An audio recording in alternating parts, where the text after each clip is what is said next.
Perkenalkan, nama saya Farizal Fuad Fauzi, NIM 093. Perkenalkan, nama saya Raihan Winata Jati, NIM 097. Halo, perkenalkan nama saya Farah Ulanida Hanifah, NIM 105. Nama saya Mutiati Purwaning Tias, NIM 50133. Perkenalkan, nama saya Vina Septiana Kasari, NIM 137. Tahapan manajemen risiko pada PT Gudang Garam Tbk. Tentang perusahaan. Perusahaan rokok Gudang Garam adalah salah satu industri rokok terkemuka di tanah air yang telah berdiri sejak tahun 1958 di Kota Kediri, Jawa Timur. Hingga kini, Gudang Garam sudah terkenal luas baik di dalam negeri maupun mancanegara sebagai penghasil rokok kretek berkualitas tinggi.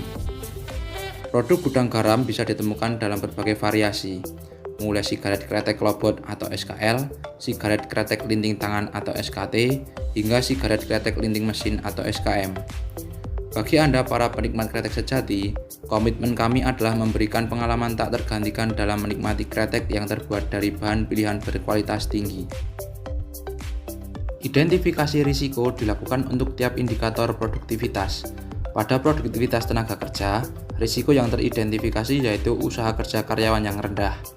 Hal ini disebabkan karena sikap kerja yang kurang baik, karyawan tidak puas dengan kebijakan perusahaan, kurangnya motivasi untuk bekerja, dan kurang nyamannya lokasi produksi. Risiko pada produktivitas pemakaian listrik yaitu konsumsi energi lebih banyak daripada target yang ditetapkan. Hal ini disebabkan oleh memaksakan penggunaan mesin, penggunaan energi lebih untuk memproduksi ulang, dan maintenance mesin yang rusak. Risiko pada produktivitas material yaitu pemakaian bahan baku yang melebihi target.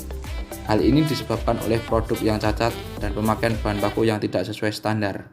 Sedangkan risiko yang teridentifikasi pada produktivitas mesin yaitu penurunan kapasitas produksi. Hal ini disebabkan oleh mesin yang tidak beroperasi dan tidak berfungsi dengan baik. Perbedaan rokok kretek dan rokok filter.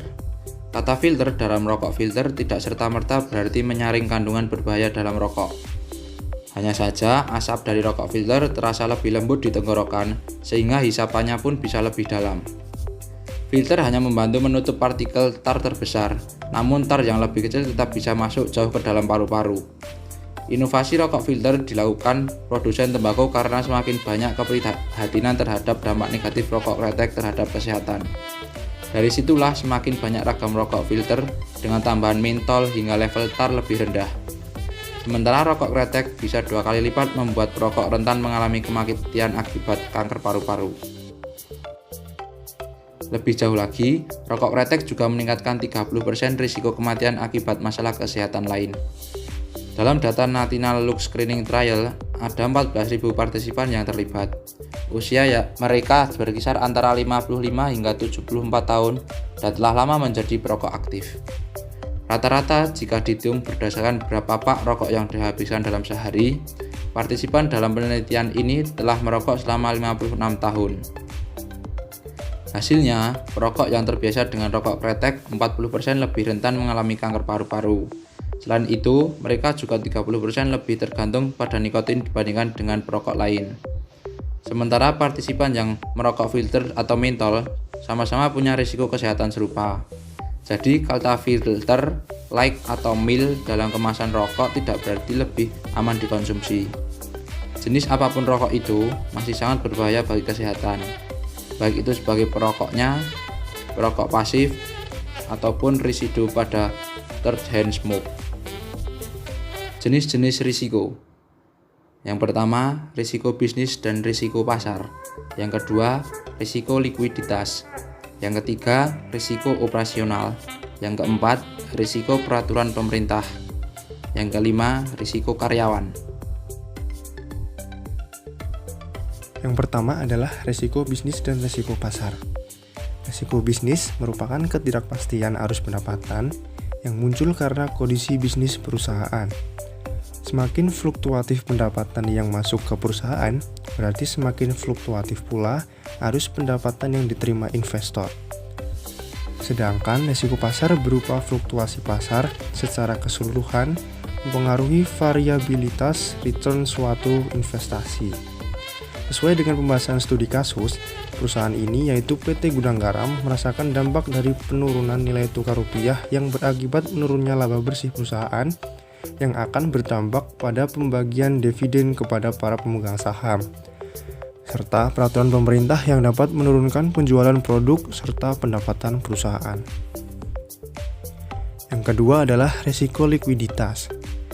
Risiko likuiditas merupakan ketidakpastian yang muncul saat investor merubah sekuritasnya menjadi kas yang akan digunakan untuk konsumsi saat ini atau investasi lainnya. Semakin cepat dan mudah suatu aset diubah menjadi kas, berarti aset itu menjadi liquid. Penilaian likuiditas tersebut terdiri atas beberapa lama waktu yang diperkenalkan untuk merubah aset menjadi kas serta seberapa besar kepastian yang akan harga diperoleh. Karena perusahaan berhutang, maka perusahaan memiliki risiko tidak dapat melunasi seluruh hutang dan kewajibannya menjadi sejumlah bank dan para investornya. Yang ketiga adalah risiko operasional. Risiko operasional merupakan risiko yang umumnya bersumber dari masalah internal perusahaan, di mana risiko tersebut terjadi disebabkan oleh lamanya sistem kontrol manajemen atau manajemen control system yang dilakukan oleh pihak internal perusahaan. Risiko operasional dapat menimbulkan kerugian keuangan secara langsung maupun tidak langsung dan kerugian potensial atas hilangnya kesempatan memperoleh keuntungan. Perusahaan membutuhkan bahan baku yang berkualitas untuk memproduksi produknya. Namun, banyak kendala yang harus dihadapi karena kualitas panen bahan baku yang sering berubah yang tentu saja akan mengganggu proses produksi. 4. Resiko peraturan pemerintah. Sebagai perusahaan yang memproduksi rokok yang mempunyai dampak negatif pada kesehatan, tentu saja ada peraturan khusus dari pemerintah untuk mengawasi penjualan produk rokok tersebut. Peraturannya berupa yang pertama, pada Peraturan Pemerintah RI Nomor 81 Tahun 1999 tentang pengamanan rokok bagi kesehatan, kandungan nikotin pada rokok sudah ditetapkan oleh pemerintah.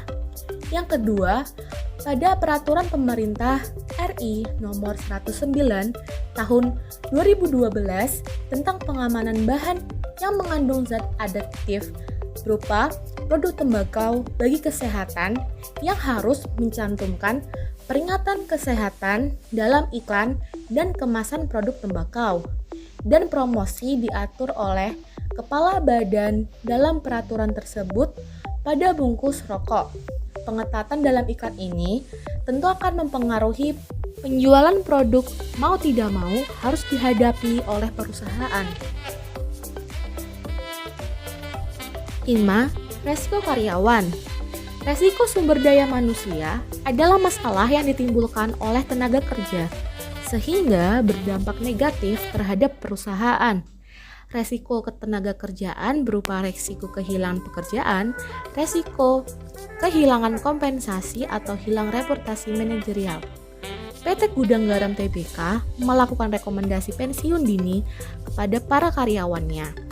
Apabila hal tersebut tidak efektif dalam penanganannya, maka perusahaan perlu melakukan pengurangan karyawan yang lebih banyak. Resiko bisnis dan resiko pasar. PT Gudang Garam sebaiknya membuat atau memperbesar kebun tembakau dan kebun cengkeh, dan secara teratur tetap mempertahankan serta memelihara perkebunan tersebut walaupun terkendala dengan keadaan cuaca yang tidak menentu. Sehingga apabila PT Gudang Garam Tbk mempunyai perkebunan tembakau dan cengkeh yang lebih luas lagi, maka dapat menurunkan komoditir impor cengkeh dan tembakau dari luar negeri.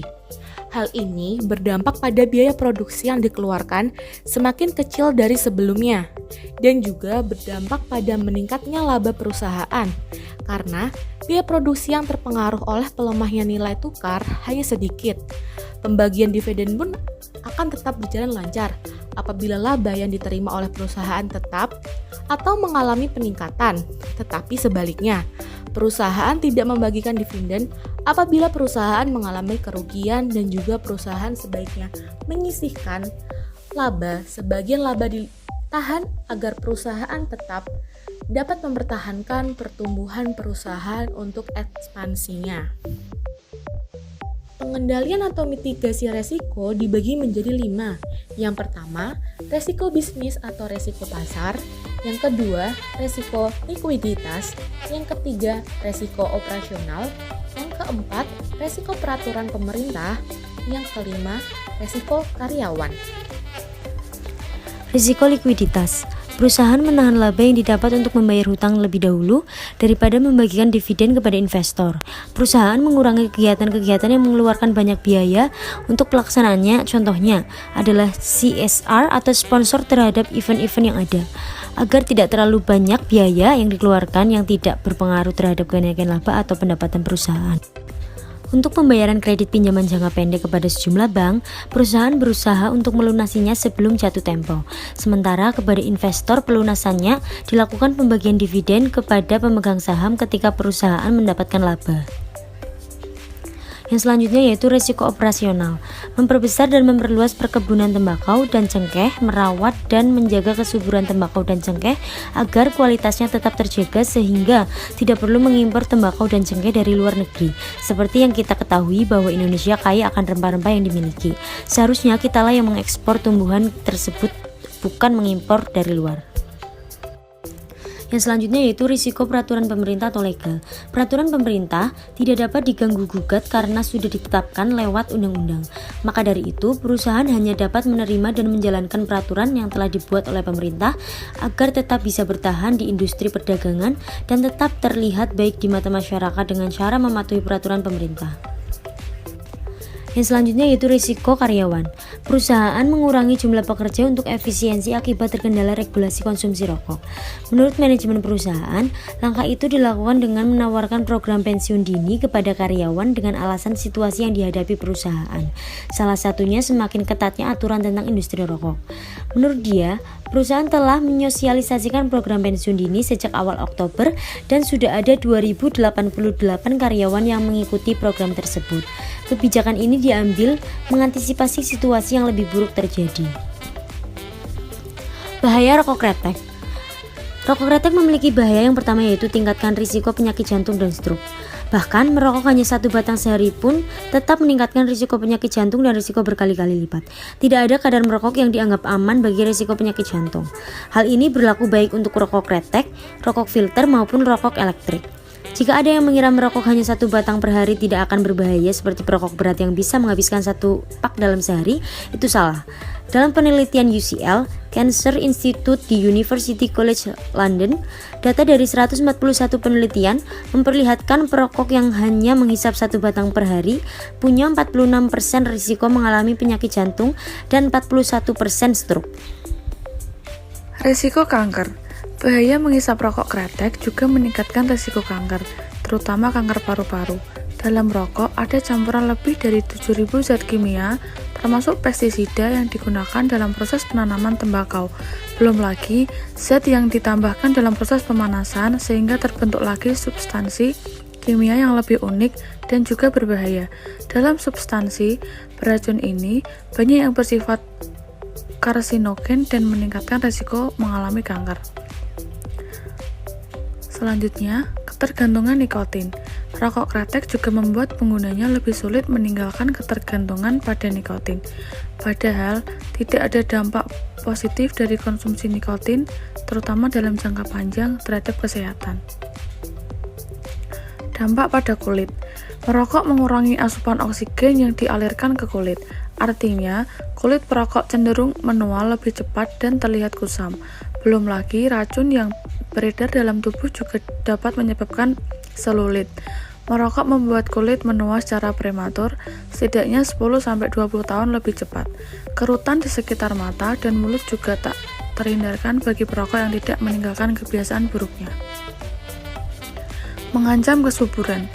Tidaklah berlebihan jika merokok disebut menyebabkan impotensi dan mengganggu sistem reproduksi.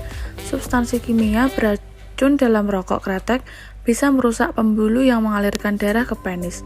Akibatnya, kualitas sperma berkurang, bahkan beresiko mengakibatkan kanker testis. Hal yang sama berlaku pada perempuan yang merokok. Kesuburannya bisa berkurang hanya sekitar 72% dibandingkan dengan perempuan yang tidak merokok. Selain itu, merokok juga meningkatkan risiko terjadinya kanker serviks. Kematian. Merokok adalah penyebab kematian yang bisa dihindarkan terbesar di penjuru dunia. Ketika seorang merokok, maka racun akan masuk dalam darah. Akibatnya, darah menjadi lebih kental dan rentan mengalami penyumbatan. Jika ini belum cukup, tekanan darah dan detak jantung juga membahayakan kesehatan. Jika dibiarkan, kombinasi seluruh hal ini bisa menyebabkan kematian. Berikut adalah gambar-gambar bahaya rokok bagi kesehatan.